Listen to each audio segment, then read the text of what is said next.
Thank you for being here. Thank you. I sure appreciate it. Now, this book of Boys and Men is a reboot of Mice and Men, correct? Correct. So I thought I'd go back to a literary canon and turn it into a book with so many charts in it. Oh, yes. Because you remember, of Mice and Men didn't have any charts in it. Right. This has got lots of charts in it. I was so much happy better. you made that change, and I've always felt the problem was with the mice. So you You've corrected got it completely that. wrong. Yeah. No, Well, I for guess you. none of these questions are going to work. Start from the beginning. You've spent most of your career researching gender inequality, poverty, family policy, and a lot of your research led you to write this book, which was on Obama's reading list over the summer. It was. Congratulations.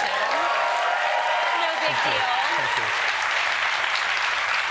I never thought I would say this, but could you mansplain this issue to me? Absolutely. I'd be very happy to. I should say, actually, it was very nice that President Obama did mention it. It was interesting that happened in 2024. The book came out in 2022.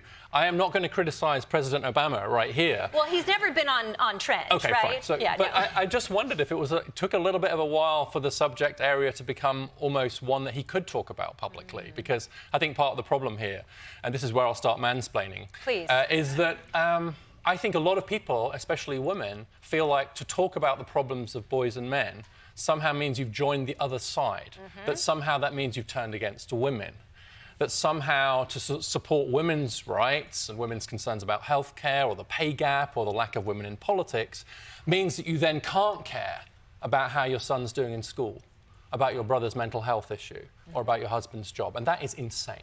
Right. But it is the way that this debate about gender is in danger of being framed, and has been for the last few years, which is you've got to choose. And if you want to care about women, you're not allowed to care about men, and sometimes the other way around too. And that's just crazy.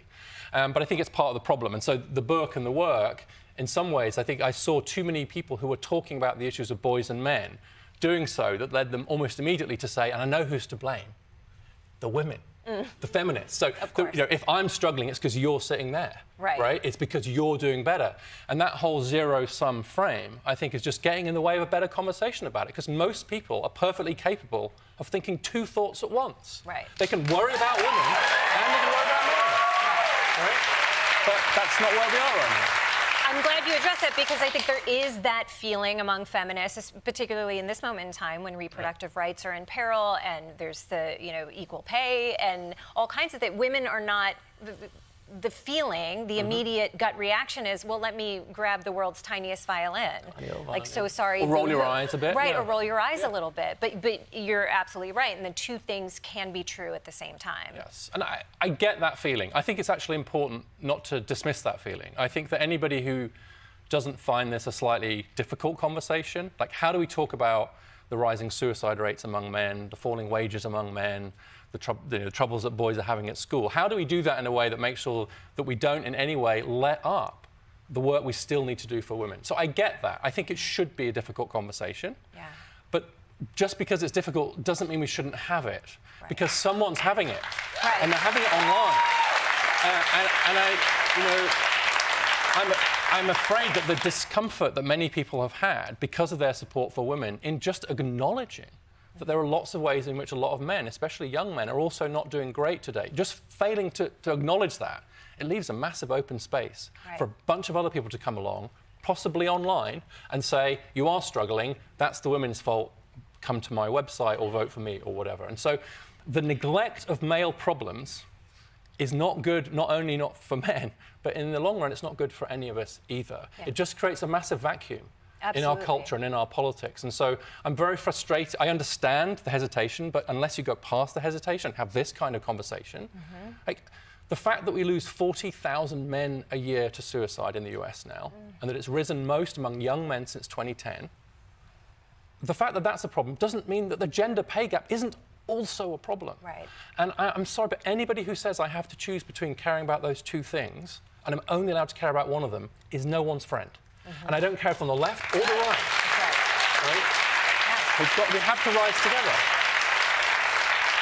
Particularly in this moment in time coming out of the election, I think many people thought that this election was going to be a referendum on reproductive rights. Right. And as it turned out, it was a referendum on how poorly young people are doing, particularly young men. What do you think Trump's win says about modern American masculinity in this moment? Well, I think the first thing is to say, of course, it was about lots of things. Of course. and we're all in danger of, like, I've written a book about men, and so it's in my interest to say it was all about men.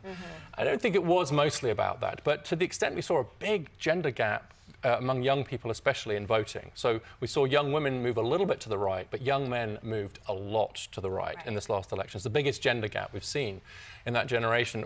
I think what that says is that simply by signalling to men, especially to young men, we see you, we like you, we're on your podcasts, etc. That was in contrast to a Democrat message that basically didn't have anything for men in it, because it was a sense of, like, we're the women's party, we're going to double down on women's rights. And again, it's not that there's anything wrong with that, but if that's all young men heard, and then you've got these guys over here saying, yeah, we can see you, we can hear you, and we're going to go on the podcast that you're listening to, etc. Well, in the end, in politics, something usually beats nothing. And on the Democrat side, I'm afraid to say we heard deafening silence on these issues because of that fear that would somehow undermine their claim to be a party that was on behalf of women. And actually what we need is a political party and political leaders who are on all our sides and who don't frame it as a false choice, who care about your son and your daughter. That's right. That's absolutely true. We can see how the Democrats kind of misstepped in that area, and there's room for growth. What do you think the conservatives are getting wrong? Their view is that, well, to be fair, what they get right is they have noticed, in some way, some of the struggles that men have. And they then make the move of saying, and we know why. It's because of women's rights, it's because of feminism, it's because of the rise of women over here that we've seen the fall of men over here. That is completely untrue. Like, we rise together, or we don't rise at all. Like, we're going to have families together, we're going to make TV shows together.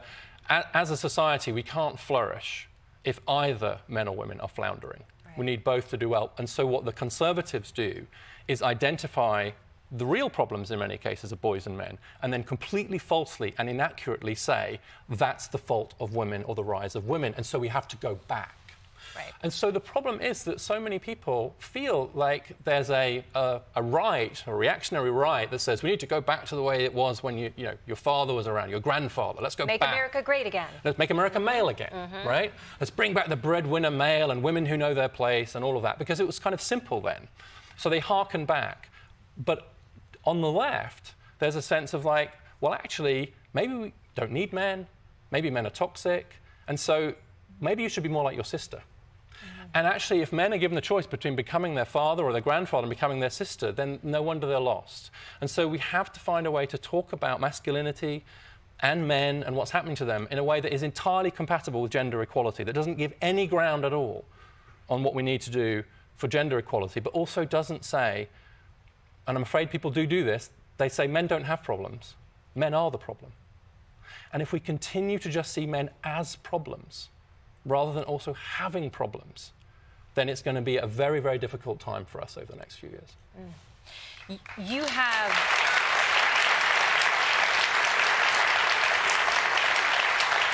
strong feelings about the term toxic masculinity. Is that just your toxic masculinity speaking? It could be.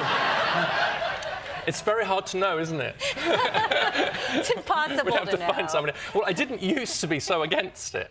But actually what I noticed is that when you go into a conversation with men and you have that deficit frame, right? So it's basically, how can we make you less toxic, right? I have a vision for you. You could be a non-toxic man.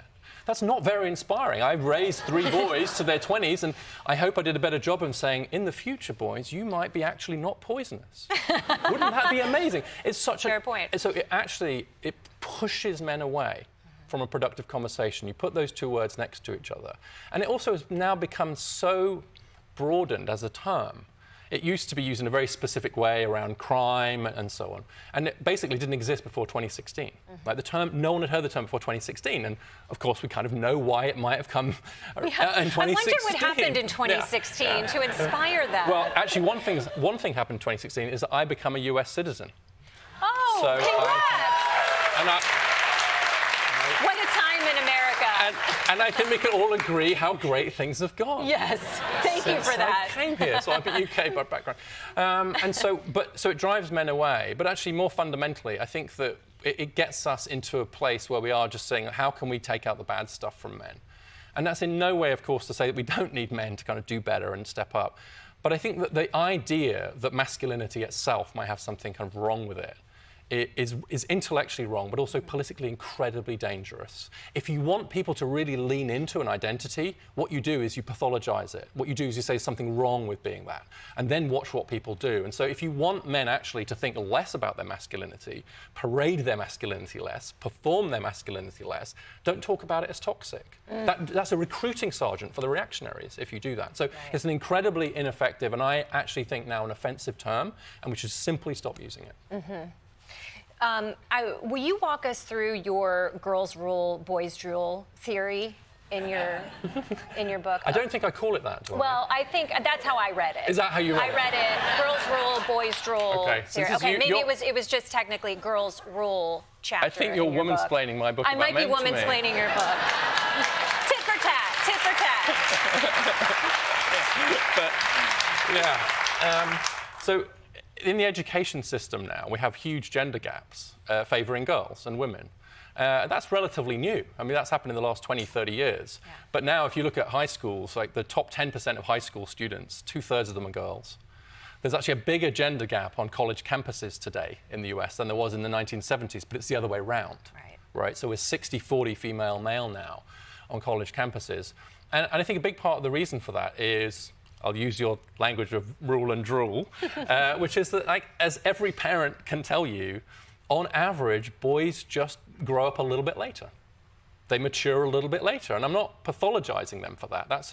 Do they ever catch up? The very good chart I have on this in my book, it only goes up to the age of 25, and we haven't caught up by 25. Oh, wow. The chart runs out. And it's actually around things like, and this probably won't come as a surprise to anybody, it's stuff like organizational skill. Like, it's stuff like turning your homework in or remembering to pick up your dry cleaning a little bit later. And it's just on the average, like, men and boys are just not as quite developed. One of the reasons for that, by the way, is that girls enter puberty about a year earlier, and that triggers some brain development. And so the very short version of this, and I'm not a biochemist, so I hope this is basically right, puberty causes this bit of your brain to grow, and this bit of your brain is the bit that tells you to turn in your chemistry homework, right? So that was a bit of a simplification. But basically what that means is the average 15-year-old girl, 16-year-old girl, is older than the average 15-year-old boy in terms of her development. I think that's why we see some of these education gaps now, and the reason we didn't see them before was because we were so busy holding girls down in the education system. That we couldn't see that. But I think as we've made the education system a bit more equal, what we've actually seen is this greater maturity of girls just starts to show up. So what are some tangible solutions that could help fix this problem? Well, in the education system, the thing I probably feel most strongly about is the fact that the cratering share of male teachers has to be reversed. So since the 80s, we've seen the share of male teachers in our classrooms go from 33% to 23%. There are now more women in STEM than there are men in teaching. The first is great, and we need to do more, but how can we just watch the share of men in our classrooms go down and down and down? My son has actually, who struggled himself in school, he's actually just started working as a fifth grade teacher in Baltimore, and I couldn't be prouder of him. I couldn't be prouder of him. He struggled to go to school when he was at school, so I did remind him that as a teacher he will have to go. But that's one, and we need hundreds of thousands more male teachers, because I think if we want boys to feel, just as we want girls to feel, that education's for them, that school's for them, we can't just watch the share of men in our classrooms go down and down and down every year and not do anything about it. And so I applaud the Biden administration's push for 1 million women into construction. I applaud all their pushes for women into STEM, etc. That's terrific. Where are the initiatives to get men into teaching, men into mental health care? Those are just as important, and we cannot underrepresent men in those key professions. And so my son's an N of 1. We just need about another 1 million men to get into teaching. I've done my bit. Well, from your lips to God's ears, thank you for coming on. Thank you for having this Thank conversation with me. It's an important one, and I hope we all continue having Thank you it. for having me. Of boys and men.